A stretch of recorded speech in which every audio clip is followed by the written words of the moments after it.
Aujourd'hui, dans notre programme, je veux vous expliquer comment la prière simple peut vous aider à surmonter les problèmes les plus compliqués.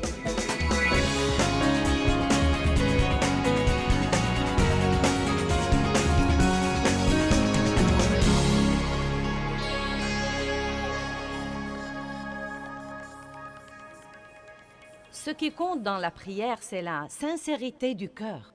La Bible nous enseigne que Dieu prête attention à la prière simple et fervente. Mais écoutez, la prière fervente n'est pas nécessairement retentissante ou longue. C'est la prière passionnée, la prière que vous priez de tout votre cœur. C'est la prière où le cœur y est. En fait, j'ai traversé une période de temps avec Dieu où il m'a défié de lui demander ce que je voulais et ce dont j'avais besoin en aussi peu de paroles que possible. Et c'était vraiment difficile parce que nous avons du mal à dire, par exemple, si nous faisons quelque chose de mauvais, « Dieu, je sais que c'était mauvais, je l'admets, et je te demande de me pardonner. » Merci, Seigneur. Amen. Nous avons du mal à faire ça. Oh Dieu, j'ai besoin que tu me pardonnes. Dieu, pardonne-moi. Oh Dieu, pardonne-moi s'il te plaît. Oh Dieu, tu dois me pardonner. Dieu, je suis si désolée. Dieu, je ne recommencerai jamais, s'il te plaît. Et à dire vrai, je crois parfois que nous essayons de nous impressionner, si vous voulez la vérité. Je ne crois même pas que nous parlons à Dieu. Nous essayons de nous impressionner par l'étendue de notre spiritualité. Je suis stupéfiée par les gens qui, quand ils prient, changent complètement de voix. Ils deviennent complètement comme ça. « Oh, toi !»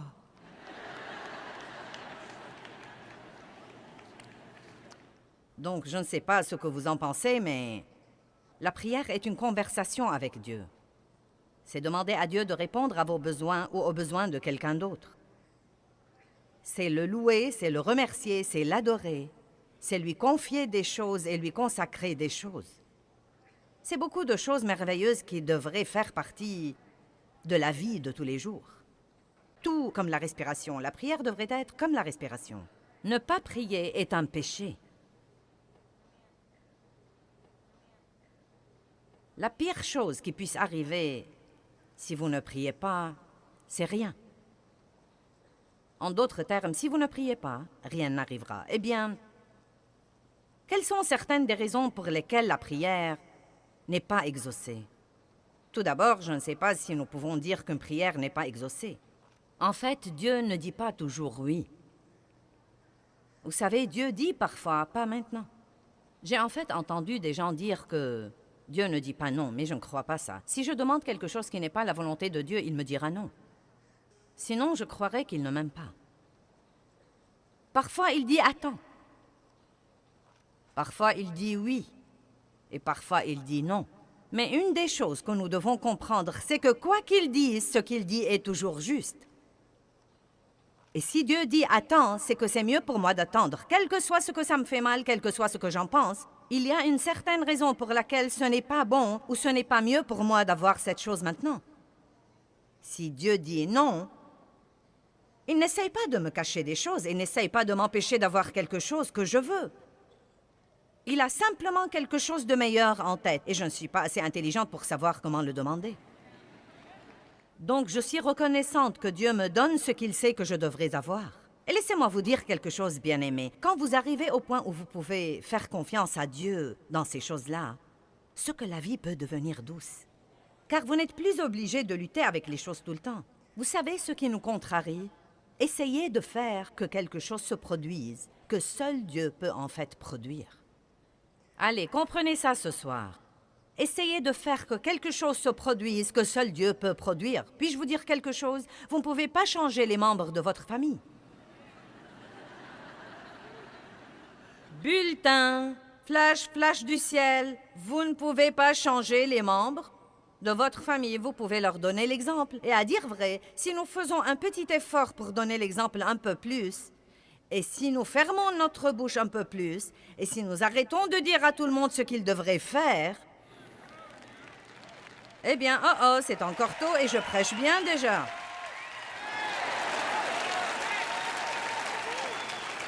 Non, mais la Bible dit que la femme ne peut pas gagner son mari par la parole. Mais elle peut le gagner par sa conduite pieuse et par son attitude pieuse également. Amen. Certains d'entre vous ont entendu parler de Smith Wigglesworth, qui était un grand pasteur.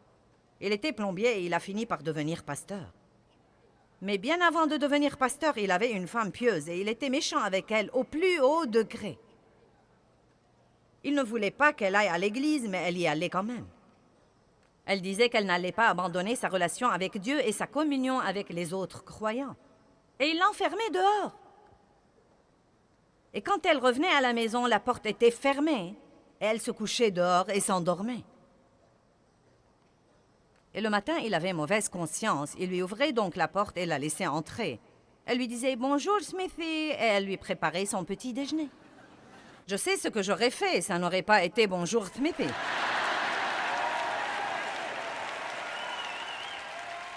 Mais d'un autre côté, si j'étais mariée à cet homme, il serait resté plombier et ne serait jamais devenu grand pasteur. Mais elle lui donnait l'exemple dont nous avons parlé. Et elle a continué à être tellement gentille avec son mari qu'il a fini par être sauvé et radicalement rempli du Saint-Esprit et par devenir un des plus grands prédicateurs renommés que l'Église a connus. Laissez-moi donc répéter. Vous ne pouvez pas changer les membres de votre famille, mais vous pouvez prier pour eux. Et si vous priez, vous ouvrez la porte à Dieu pour travailler. Si nous essayons de faire les choses sans faire intervenir Dieu, cela empêche littéralement Dieu de travailler parce que nous sommes les associés de Dieu. Et nous ne devons pas exécuter nos plans et nous attendre à ce que Dieu les bénisse ensuite. Nous devons passer un temps avec Dieu et apprendre ce qu'il veut faire et suivre son exemple. Vous ne pouvez obliger personne à aimer Dieu. Aussi ardemment que vous vouliez que vos bien-aimés soient sauvés, vous ne pouvez pas les obliger à aimer Dieu. Oh, si seulement je pouvais. Si seulement je pouvais ouvrir les cœurs des gens et les remplir de l'amour de Dieu et les refermer et les libérer.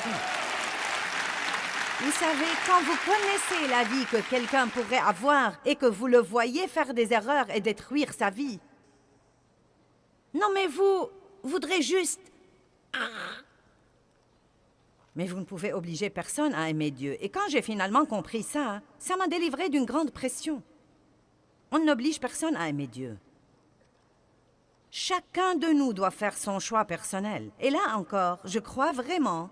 Oui, nous sommes tous appelés à prêcher aux autres. Et nous sommes appelés à partager notre foi avec eux. Mais je crois parfois, à dire vrai, que nous prêchons trop. Et que nous ne sommes pas le bon exemple que nous sommes censés être. Je crois que nous devons parfois être un meilleur exemple.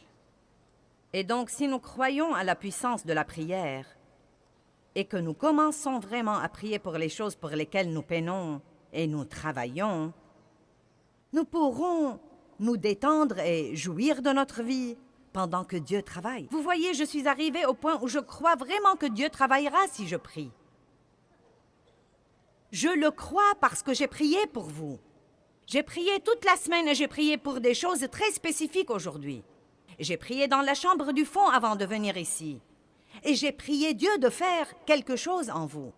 J'ai prié pour la guérison. J'ai prié Dieu de guérir les cœurs brisés. J'ai prié Dieu de vous encourager. J'ai prié Dieu de vous enseigner quelque chose. Je veux que vous tombiez profondément amoureux de Dieu. Et donc, je crois que pendant que je suis là-haut pour utiliser le don que Dieu a mis en moi et pour faire ce que je sais faire, Dieu travaille en vous. Et peu importe si vous avez l'air de vraiment changer, ça n'a pas d'importance pour moi. Vous savez, si vous me dites que vous changez ou pas, je crois de tout mon cœur qu'un dépôt a été fait en vous et que vous allez voir les résultats d'être là. Je crois ça et je suis heureuse parce que je le crois.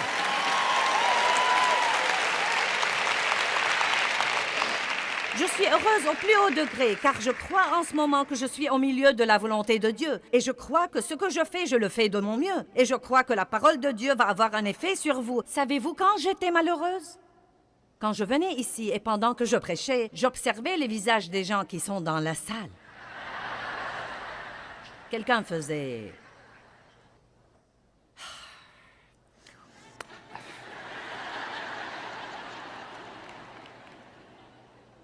où quelques-uns se levaient et quittaient au milieu de mon sermon, et je me disais, oh mince alors, c'est terrible. C'est horrible, j'ai le mauvais message. Non, non, non, non, non, non. Non. Vous devez croire que Dieu travaille quand vous priez. Je suis maintenant arrivée au point où si quelqu'un quitte quand je prêche, je me dis, tu rates un bon message. Non, mais vous devez avoir un peu de confiance. Arrêtez de laisser vos circonstances vous gouverner. Puis-je vous dire quelque chose? Regardez-moi. Vous n'avez pas assez de temps à perdre sur cette terre à être malheureux. Bonjour. J'ai dit que nous n'avions pas assez de temps à perdre sur cette terre à être malheureux. Et vous savez, quand vous avez 13 ou 14 ou 20 ou 25 ans, vous croyez que vous avez du temps à perdre. Mais quand vous commencez à avoir 50 et 60 et 61 et 62 et 63 et Dave a 66 ans... Quand vous vieillissez comme ça, quand vous prenez de l'âge... Non, sérieusement, vous savez quoi? Plus vous vivez, plus vous réalisez que vous n'avez plus de temps à perdre. Je ne vais plus gaspiller mes jours à être fâché désormais. Vous m'offensez, je prie pour vous. Vous me blessez, je prie quand même pour vous. Je ne vais plus vivre malheureuse désormais. Vous m'entendez? J'ai dit que je n'allais plus vivre malheureuse désormais. Et vous devez vous-même être aussi intransigeant sur ce point. Vous devez croire à la puissance de la prière et arrêter d'essayer de faire quelque chose à propos de quelque chose pour lequel vous ne pouvez rien faire. Arrêtez d'essayer de vous débarrasser de choses dont Dieu seul peut vous débarrasser. Et n'essayez plus d'avoir toutes ces choses que vous n'allez jamais avoir, à moins que Dieu ne décide de vous les donner. Voici donc ce que je dis. Si vous voulez une chose, demandez-la à Dieu. S'il ne vous la donne pas, sachez qu'il a quelque chose de mieux en tête ou que ce n'est pas le bon moment. Ne piquez pas une crise là-dessus. Si vous ne l'avez pas quand vous croyez que vous devez l'avoir, dites « elle viendra ». Elle fait son chemin. Le seul moyen de recevoir quoi que ce soit de Dieu, c'est de le croire d'abord par la foi et ensuite vous le verrez se réaliser. Vous savez qu'est-ce que la foi? La foi, c'est croire en l'invisible. C'est ce que c'est que la foi. La foi, c'est croire en ce que vous ne pouvez pas voir. Si vous pouvez le voir, vous n'avez pas besoin de foi. Les raisons pour lesquelles une prière n'est pas exaucée. Eh bien, tout d'abord, les gens ne prient pas. C'est la première grande raison. Allez à Jacques 4:2. Vous apprendrez à libérer des choses par la prière. Non, mais vous aurez tellement de foi dans votre vie de prière au moment où vous partez d'ici que vous saurez que votre première solution à toutes les choses exaspérantes dans la vie est juste de prier là-dessus. Et non pas de prier là-dessus et de vous inquiéter et de potiner. De prier là-dessus et de faire une confession négative. Bonjour. Vous savez, je crois que Jacques chapitre 4 nous enseigne beaucoup de choses. Verset 1, d'où viennent les luttes? Les luttes, c'est tout ce bouleversement que nous avons. Exaspéré, énervé, dérangé. D'où viennent les luttes et comment est-ce que les conflits et les querelles surviennent parmi vous? Il dit, eh bien, ils surviennent de vos désirs qui combattent toujours dans vos membres physiques. En d'autres termes, il dit, les luttes surviennent à cause des trucs que vous voulez. Vous êtes jaloux, vous convoitez ce qu'ont les autres. Vos désirs ne sont pas réalisés et vous devenez des meurtriers, car détester, c'est assassiner en ce qui concerne vos cœurs. Wow! Donc, qu'est-ce que ça dit de la jalousie? Vous êtes devenu très silencieux. Non, mais pensez-y. Nous ne sommes pas censés vouloir ce que quelqu'un d'autre a à tel point que nous lui en voulons de l'avoir. Et vous savez ce que j'ai finalement découvert et qui m'a finalement beaucoup soulagée? Pendant longtemps, je ne pouvais pas comprendre pourquoi les gens avaient toujours à redire de n'importe quelle belle chose que j'avais.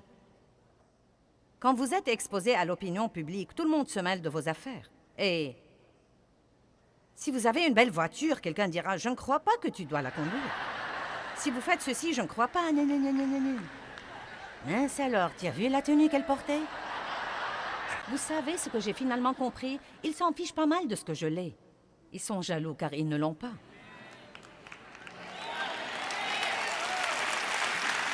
Et il en va de même pour vous, vous savez.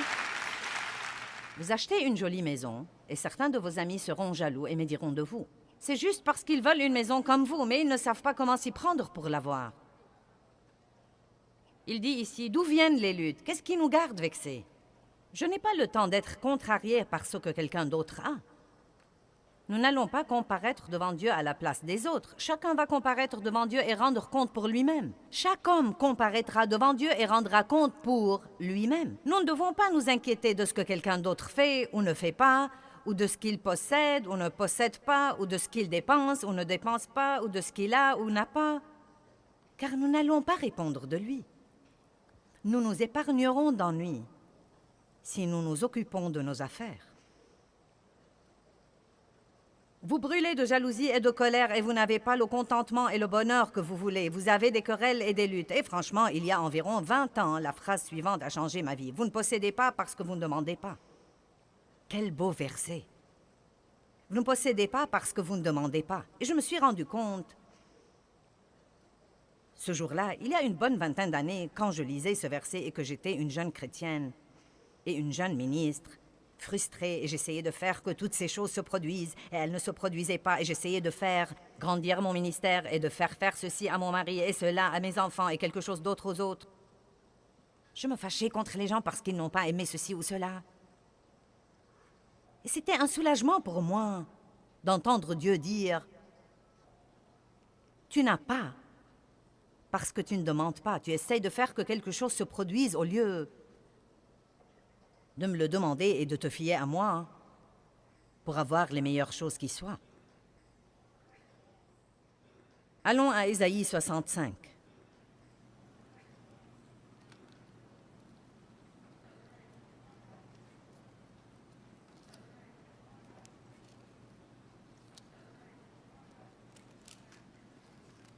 Versets 1 et 2. Je crois que ce sont des versets plutôt tristes. Il dit « J'étais prêt à être recherché de ceux qui ne demandent pas. » Vous voyez le tableau où Dieu attend que quelqu'un lui demande? J'étais prêt à être recherché de ceux qui ne demandent pas. J'étais prêt à être trouvé par ceux qui ne me cherchent pas. J'ai dit « Me voici, me voici. » Dit le « Je suis » à une nation Israël qui ne s'appelait pas de mon nom. J'ai tendu mes mains tous les jours vers un peuple rebelle qui marche dans une voie mauvaise au gré de ses pensées. C'est triste. Vous voyez le tableau où Dieu dit, comme Jésus a dit dans Matthieu 11, « Venez à moi, vous tous qui êtes fatigués et chargés. » Si vous êtes inquiets, venez à moi. Si vous êtes stressés, venez à moi. Si vous êtes chargés, venez à moi. Si vous êtes blessés, venez à moi. Allez au trône et non pas au téléphone. Les gens à l'autre bout du fil ne savent pas ce qu'ils font eux-mêmes. Ils ne sont pas qualifiés pour résoudre vos problèmes.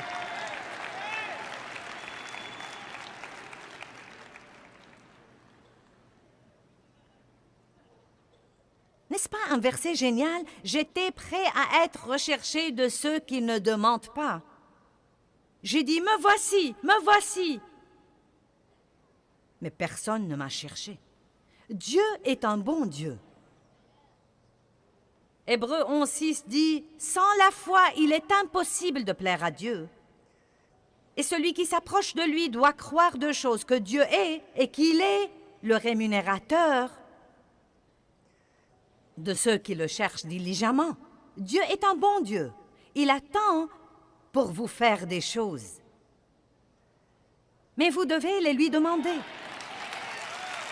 Ne vous fâchez pas contre votre patron qui ne vous donne pas la promotion que vous voulez. Avez-vous jamais pris la peine de la demander à Dieu? Peut-être que ce n'est même pas ce dont vous avez besoin. Qui sait, peut-être que Dieu essaye de vous faire quitter ce travail stupide de toute façon pour aller travailler ailleurs. Et vous craignez de ne pas pouvoir gagner autant d'argent ailleurs. Ça me surprend combien de gens mènent une vie qu'ils détestent parce qu'ils ont peur de faire quelque chose d'autre.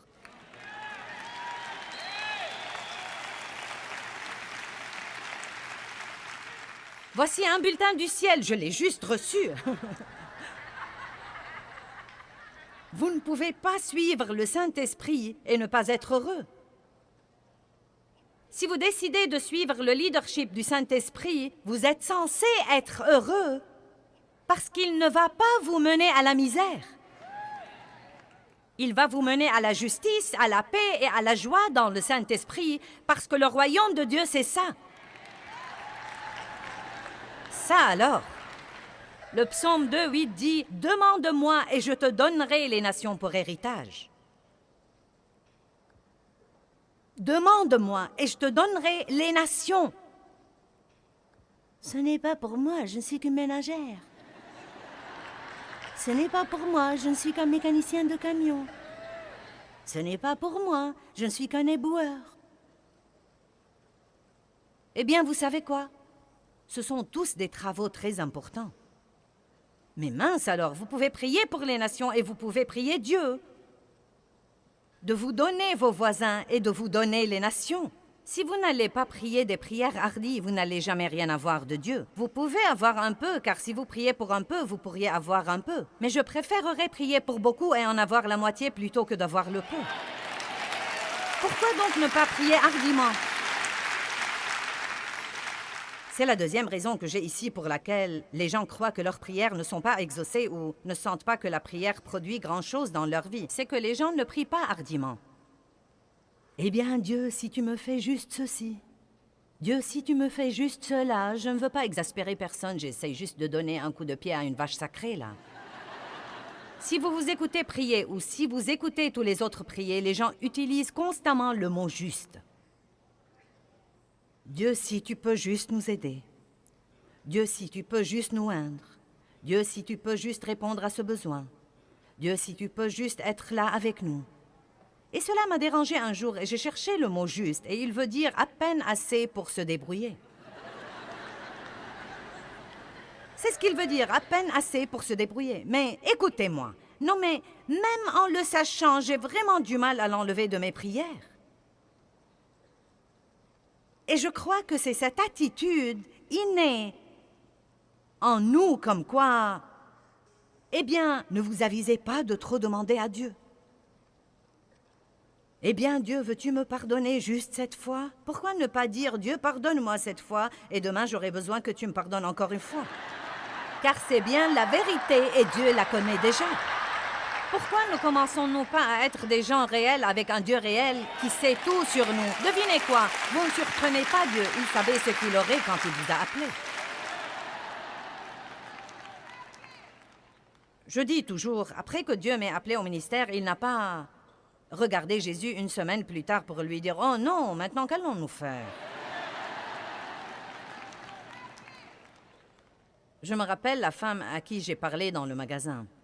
Elle était employée là. Et je lui posais des questions sur sa rémunération. Touches-tu une commission ou un salaire? Comment est-ce que ça marche? Et elle m'a dit, eh bien, en fait, je touche un salaire. Mais elle a dit, je dois faire mon quota pour garder mon travail. Je lui ai dit, ça va pour toi? Elle a dit, non, en réalité, je suis très effrayée en ce moment, je n'ai pas fait mon quota. Et on m'a déjà réprimandé 2 ou 3 fois. Eh bien, la femme était chrétienne, nous parlions du Seigneur. Elle m'a reconnue de la télé et donc nous parlions. Elle a été à l'église toute sa vie et je lui ai dit, tu pries Dieu de trouver grâce aux yeux des gens pour que quand ils viennent acheter des trucs ici, qu'ils viennent à toi pour se renseigner? Et elle m'a dit, eh bien, ce ne serait pas bien, n'est-ce pas? Elle a dit, c'est ce que la femme a dit et elle a été dans l'église toute sa vie. Ce n'est pas juste de prier pour l'argent. J'ai dit, en as-tu besoin?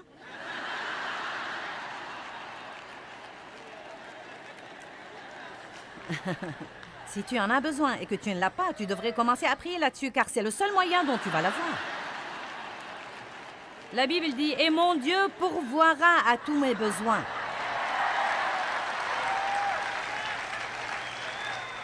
Maintenant, nous déraillons si nous ne prions que pour les trucs et l'argent. Mais en réalité, la femme avait une vie de prière pathétique, pitoyable, faible, une vie de prière molle. Et voilà le Dieu de tout l'univers, qui possède tout, qui a vraiment le tout. À qui le donnerait-il sinon à ses enfants? Mais il dit, vous n'avez pas parce que vous ne demandez pas. Demandez et continuez à demander. Frappez et continuez à frapper. Cherchez et continuez à chercher.